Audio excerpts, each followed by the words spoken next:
हम अगर बीमारी के लिए कोई उपाय करें तो कौन सी प्रदोष पर करें, और लक्ष्मी के लिए कोई उपाय करें तो कौन सी प्रदोष पर करें। तो अच्छे से सुन लेना भाइयों, शुक्ल पक्ष में जो प्रदोष पड़ती है वो लक्ष्मी की वृद्धि के लिए होती है, कृष्ण पक्ष में जो प्रदोष पड़ती है वो रोग और बीमारी को मिटाने की होती है। तो जितने उपाय आपको प्रदोष के बताए जाते हैं उस हिसाब से आप करो कि शुक्ल पक्ष की प्रदोष है तो लक्ष्मी का कोई उपाय करना है तो हमें शुक्ल पक्ष की प्रदोष पे करना है। अगर हमें बीमारी से निपटने का कोई इलाज करना है या कोई उपाय करना है तो उसको कृष्ण पक्ष की प्रदोष पर करना। मान लो अगर कहीं आप कोई नौकरी के लिए अप्लाई कर रहे हैं, लॉकडाउन में सर्विस छूट गई, कई लोगों की कंपनियां कई बंद भी हो गई, कई कंपनियों से निकाल भी दिया गया, कहीं पत्नी परेशान हो रही है, कहीं पति परेशान हो रहा है, आप कहीं अप्लाई कर रहे हो तो जैसा माता उमा ने प्रदोष काल में, प्रदोष के समय पर, प्रदोष काल के अंतर्गत बेलपत्री का स्मरण किया है, वो बेलपत्र का स्मरण अगर संसार का मनुष्य कर लेता है तो महाराज ब्रह्मवृत्ता पुराण कहती है कि उस जीव का ऐसा कोई कार्य नहीं जो सफल नहीं हो। महाराज मेरा निवेदन रहेगा, किसी एग्जाम में आप बैठ रहे हो, इंटरव्यू के लिए जा रहे हो, किसी कार्य के लिए जा रहे हो, नौकरी नहीं लग रही, सर्विस नहीं लग रही, तो महाराज तांबे के कलश में 11 बेलपत्र को रखा जाए और तांबे के कलश में 11 बेलपत्र रखकर उसमें 11 सफेद पुष्प को डाला, लाल चंदन घिसकर कटोरी में लेकर जाइए। प्रदोष के दिन, शुक्ल पक्ष का जो प्रदोष पड़ जाए उसके दिन शंकर के शिवलिंग पर लाल चंदन लपेटने से पहले शंकर की जो जलाधार, महाराज ये शिवलिंग है, ये शिवलिंग है और ये पूरी गोल और ये चरण, ये जलाधार, ठीक है। आपको पहले भी कहा है शंकर जी की पूरी जलाधारी में शंकर जी का संपूर्ण परिवार है। राइट जो चरण है जहां से पानी नीचे गिरता है वो गणेश जी का स्थान है, लेफ्ट कार्तिकेय जी का स्थान है, बीच में जो एक मोटी सी लाइन है वो अशोक सुंदरी का स्थान है। जहां पर शिवलिंग रखा हुआ है ये माता जगत जननी जगदम्बा का हस्त कमल है। शंकर भगवान को माँ अपने हस्त कमल पर रखी हुई है। ऊपर से जो बूंद बूंद पानी जलाधारी से नीचे गिर रहा है ये शंकर भगवान की 5 लड़कियां हैं, जया, विषहरा, सामरीबारी, दोतली और देव। ये ऊपर से बूंद बूंद जल गिरा शंकर जी के साथ में करती है। शंकर भगवान का संपूर्ण परिवार जलाधारी में विराजमान है। शिव महापुराण कहती है, माता उमा का चरित्र कहता है, कोई एग्जाम में बैठ रहे हो, कोई कंपटीशन एग्जाम में बैठ रहे हो और चाहते हो कि मेरी नौकरी इसमें लगना ही चाहिए तो लाल चंदन का लेपन आपको इस पूरी जलाधारी पर करना है, लाल चंदन का पूरी जलाधारी पर करना। और महाराज जी जिस कलश में आपने घर से 11 बेलपत्र और 11 सफेद पुष्प जल के अंदर डालकर लाए हो उसको आप चढ़ाएंगे तो इस तरह से चढ़ाएंगे कि उसका भाग हमें दिखे चढ़ते समय, ऐसे नहीं चढ़ाना, उसको चढ़ाते समय इस तरह से चढ़ाएं कि वो जल का भाग हमारी ओर गिरता हुआ। महाराज जब आप वो समर्पित कर दें बेलपत्र पुष्प आदि सभी चीजें, उस चंदन का एक थोड़ा सा भाग पूरी जलाधारी पर हाथ फेर कर अपने दरवाजे पर आते आते उसका स्पर्श कर दें। जिस दरवाजे से आप एग्जाम देने के लिए जाओगे, जिस घर से आप जाओगे अपने घर के किसी भी दरवाजे पर उसका हाथ लगा दें या कोई स्थान को छू लें। जिसको आप दरवाजे को खोलकर दरवाजे को स्पर्श कर या दीवार को छूकर या अलमारी को छूकर जिसको भी छूकर आप जाओगे उसका स्पर्श कर लेना। फिर आपको कुछ नहीं करना है, उमा और महेश ही सब कुछ करेंगे जो उनको करना है। सब साथ प्रयास करना, जब जब जिस महीने में जो प्रदोष पड़ा करे, जब प्रदोष पड़े बन सके 1 बेलपत्र, बन सके 5 बेलपत्र, शमी पत्र, हरा मुंह बेलपत्र, एक कलश के अंदर थोड़ा सा पानी लेकर 1 बेलपत्र, हरा मूंग, शमी पत्र डालकर और उसमें थोड़ा सा गुड़ डालकर भगवान शिव का स्मरण कर कर प्रदोष काल में, मान लो कोई काम आपका बहुत जरूरी है, बहुत दिनों से अब थक गए हैं, नहीं हो रहा, कर्जा बढ़ रहा है, धन नहीं आ रहा, व्यापार नहीं चढ़ रहा, या कोई समस्या बहुत प्रबल है, कोई एग्जाम में बैठ रहे हो नहीं हो रहा, परीक्षा भी दे दी है, रिजल्ट आने ही वाला है, तो भी प्रदोष काल में, प्रदोष के समय वो जल मूंग, समीपत्र और बेलपत्र और गुड़ का शंकर के शिवलिंग को समर्पित करना प्रारंभ कर दो। 2 या 3 प्रदोष करोगे, बाबा आपकी मनोकामना शीघ्र पूर्ण कर देगा। 2 या 3 करो, बाबा करेगा। अगर प्रदोष का व्रत नहीं कर सकते, प्रदोष के दिन आप व्रत नहीं कर सकते, मान लो आपसे भूखा नहीं रहा जाए, प्रदोष का व्रत नहीं कर सकते, प्रदोष के दिन आप भूखे नहीं रह सकते, मंदिर भी नहीं जा सकते, तो शिव महापुराण की कथा कहती है कि प्रदोष के दिन, प्रदोष काल में अपने ही दरवाजे के पास देवाधिदेव महादेव का स्मरण कर लक्ष्मी की वृद्धि के लिए, कार्य सिद्धि के लिए, संपदा को प्राप्त करने के लिए आप अपने ही दरवाजे के पास में एक दीप लगा सकते हो। कौन से दिन? प्रदोष के। गुरुजी लड़की को मंगल है, गुरुजी लड़के को मंगल है, क्या करा जाए? कुछ मत करो। प्रदोष के व्रतों में वर्णन किया गया है कि रवि का प्रदोष, भौम का प्रदोष, मंगल का प्रदोष, बुध का प्रदोष, गुरु का प्रदोष, शुक्र का प्रदोष, शनि का प्रदोष।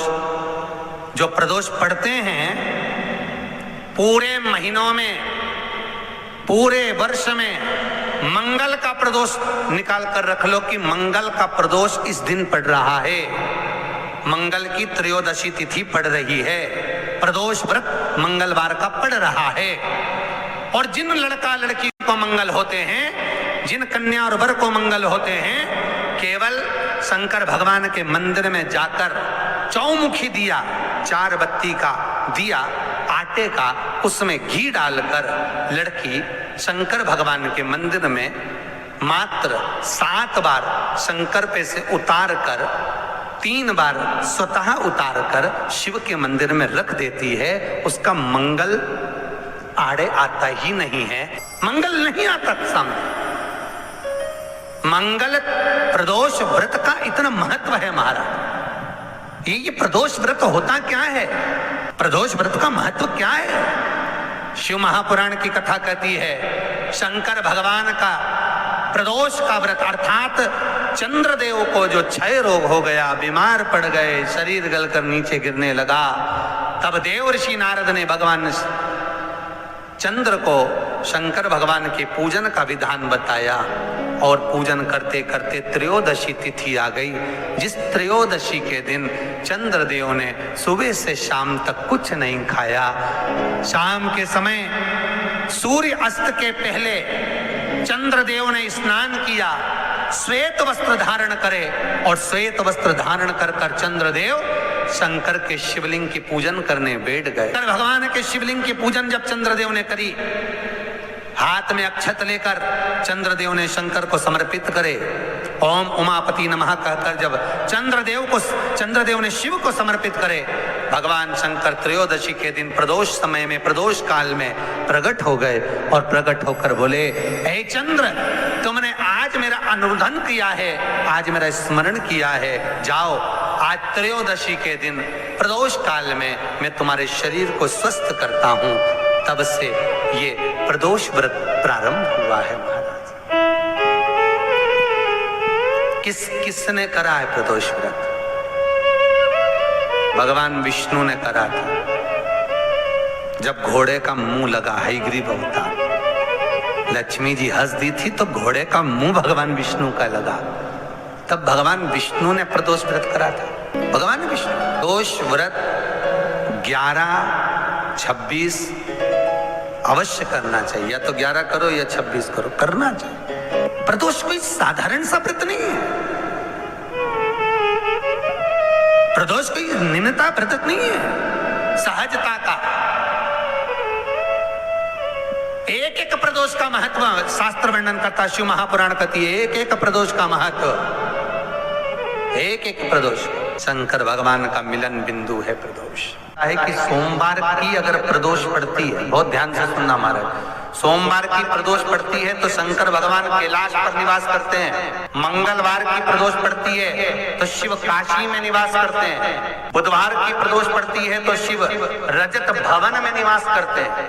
गुरुवार की प्रदोष पड़ती है तो शिव गंगा के स्थल पर निवास करते हैं। शुक्रवार की अगर प्रदोष पड़ती है तो शिव नीलकंठ पर विराजमान होते हैं। शनिवार की अगर प्रदोष पड़ती है तो शिव शमी के वृक्ष के नीचे रहते हैं। और रविवार की जब प्रदोष पड़ती है तो शिव बेलपत्र के पेड़ के नीचे निवास करते हैं। महाराज ये एकादशी शंकर से कह रही है कि आपका स्थान ये नहीं कि आप कैलाश पर मिले, उस बार को उस तिथि के दिन उस हमारे यहाँ कहते हैं सोमवार की जो प्रदोष पड़ती है वो इच्छा पूर्ति करती है। मंगलवार की प्रदोष रोग से मुक्ति देती है। बुधवार की प्रदोष कामना की पूर्ति करती है। गुरुवार की प्रदोष शत्रुओं का नाश करती है। शुक्रवार की प्रदोष सुख और शांति देती है। शनिवार की प्रदोष संतान का सुख देती है। और रविवार की प्रदोष जो काम दुनिया में कोई नहीं कर सकता वो अचूक फल की प्राप्ति रविवार की प्रदोष करा देती है। महाराज ऐसी प्रदोषों का नियम वर्णन किया चाहिए। भगवान कहते ठीक है तू थोड़ी देर खड़ी हो। एकादशी सम्मुख खड़ी हुई। पार्वती जी ने जिस अंगुष्ठ का जल पीने के लिए लिया था हाथ में, बस पीने ही वाली थी, शंकर भगवान ने वही हाथ में जल लेकर एकादशी के हाथ में उसको देकर कहा ले, ये मेरे द्वारा निर्मित एक व्रत है जिसे त्रयोदशी के दिन तूने मांगा है, मैं तुझे देता हूँ। आज इस व्रत का फल मैं तुझे प्रदान करता हूँ। अब तू जिस जीवात्मा को लेकर जाएगी उसका पाप प्रबल नहीं होगा। किसी स्त्री पुरुष बालक बुजुर्ग जो भी होगा जिसने प्रदोष का व्रत करा होगा वो जीवात्मा को तू किसी फल की कामना से नहीं स्वतः ही लेकर चली जाए। उसमें कोई कामना नहीं। बन सके जीवन में 11 प्रदोष या 26 प्रदोष करने के बाद आप उसका उद्यापन कर विराम भी दे सकते। पर जीवन में एक बार प्रदोष का व्रत मौका मिले, जिस कामना से जिस दिन का भाव आपके मन में आए कि मुझे रोग से मुक्ति पाना है तो ये प्रदोष मुझे करना है, मैं रोग मुक्ति के लिए हम जो भी आपके मन में आ रहा है, संतान प्राप्ति के लिए शनिचरी प्रदोष आप उसका स्मरण। फिर लिखा शिव महापुराण में बड़ा सुंदर लिखा विद्यार्थी जी ने, मान लो आप प्रदोष का व्रत नहीं कर सकते, आप अगर व्रत नहीं कर सकते तो प्रदोष के दिन प्रदोष काल में शाम का समय सूर्यास्त का कुछ पल कुछ घड़ी के पहले से लेकर बाद तक का प्रदोष काल के अंतर्गत आप शंकर जी के मंदिर में जाकर 1 लोटा पानी 5 बेलपत्र भी अगर समर्पित करते हैं तो संपूर्ण प्रदोष का फल आपके भाग्य में प्रबल हो जाएगा। तो दोस्तों वीडियो आपको अच्छी लगी हो तो वीडियो को लाइक करें, चैनल को सब्सक्राइब करें, हमारी वीडियो को शेयर करना बिल्कुल भी ना भूलें। मैं आपसे मिलती हूँ अगले वीडियो में, तो तब तक के लिए अपना ध्यान रखिए और खुश रहिए। धन्यवाद।